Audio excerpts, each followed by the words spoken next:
Let me start by asking you guys a very simple question. What makes somebody truly great at what they do? Now you guys can give me plenty of different answers. You can say they have the best statistics, the best performance. You also could say that maybe they have the most championships under their belt. Or you could just generally say which one would win if you took all of the all-time greats and then put them in a lobby together. However, in my opinion, what makes somebody truly good is three primary things. That's going to be consistency, success, and overall performance. Now those three things are quite vague, but in today's video, I want to cover one of my favorite players of all time. I think he may be the greatest player of all time.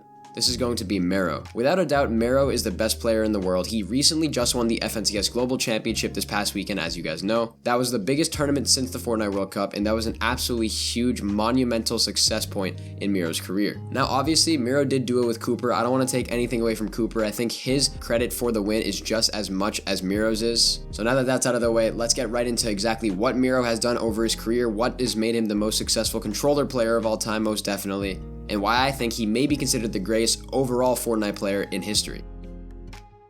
Now, Mero's journey actually starts all the way back in Chapter 2 Season 4.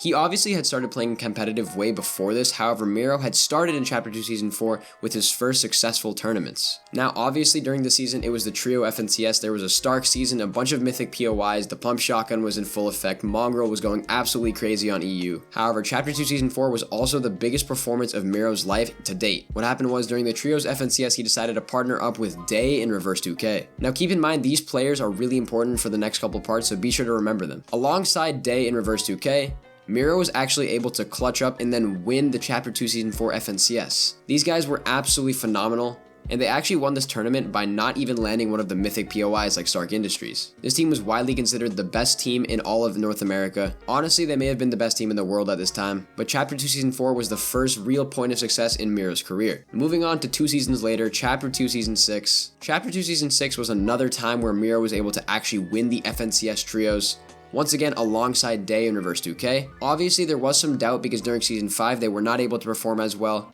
and they did actually end up splitting up and then rejoining up and then splitting up again and then once again rejoining up. So after a really long snake hitting session, they decided that they were going to play Chapter 2 Season 6 and absolutely pop off in this tournament. Now, Chapter 2 Season 6 was one of the biggest performances because it was the first back-to-back FNCS performance on NA East. Now, this was absolutely huge for Mero, Day, and Reverse 2K, and once again, this solidified Mero as the best controller player in the world at the time. Now then, in Chapter 2 Season 8, once again 2 seasons later, Mero actually decided to drop Reverse 2K and Day, and then he switched to a different team. Mero decided to partner up with Booga, the World Cup champion, and then Muzz, who was an OCE player that had moved to NA East. Alongside Booga and Muzz, Mero ended up winning the Chapter 2 Season 8 FNCS as well. Now this absolutely marked Mero as one of the greatest NA East Fortnite players of all time, also as one of the greatest controller players of all time. In my opinion, there's nobody that has ever been a better controller player than Mero in the history of the game, and this honestly just solidified it more for me. And then not to mention, in the same season of Chapter 2 Season 8,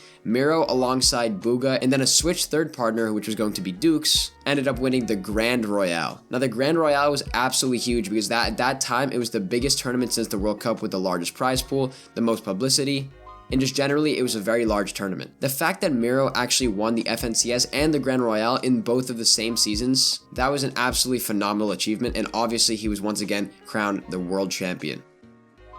Then Chapter 3 Season 1 came around. So literally the next season, the game mode had switched over to Duos, and now that Duos was out, Mero decided to team up with the World Cup champion, and him and Booga actually ended up winning the Chapter 3 Season 1 FNCS Grand Finals. Now obviously, this was Mero's 5th FNCS championship. He had won Chapter 2 Season 4, Chapter 2 Season 6, Chapter 2 Season 8, the Grand Royale, and then Chapter 3 Season 1, making it his 5th FNCS win. Now here's where Mero started to kind of die down a little bit. He didn't really perform in the later FNCSs of Chapter 3. There was the FNCS Invitational, however, him and Booga did struggle quite a bit at it. And then around the late stages of Chapter 3 and even the start of Chapter 4, Mero decided he was going to try and take a break from the game. He actually announced that he was going to retire from the game. He didn't have any motivation to play. He didn't really want to play at all.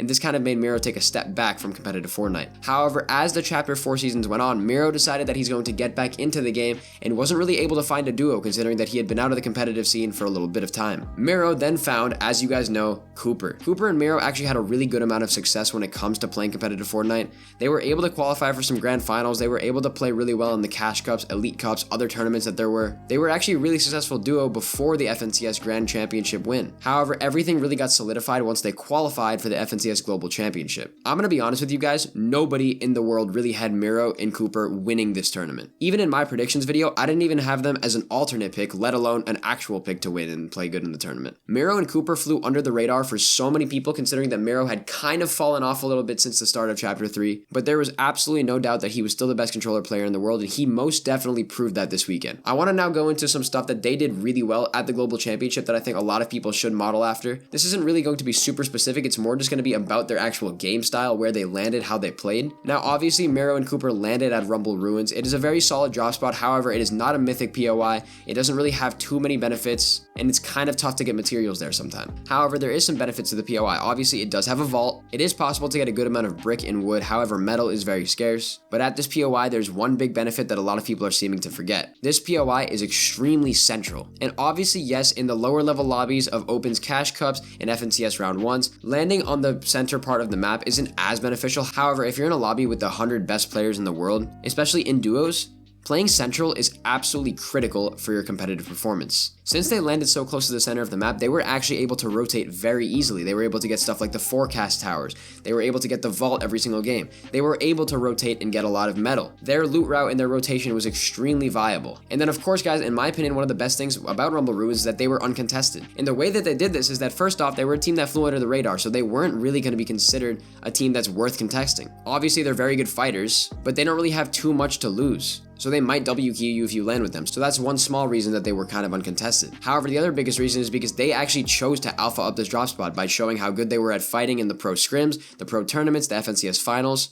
Nobody really wanted to contest Cooper or Mero either, because they were so good at fighting. However, obviously the other really good part of their gameplay is the way that they move together.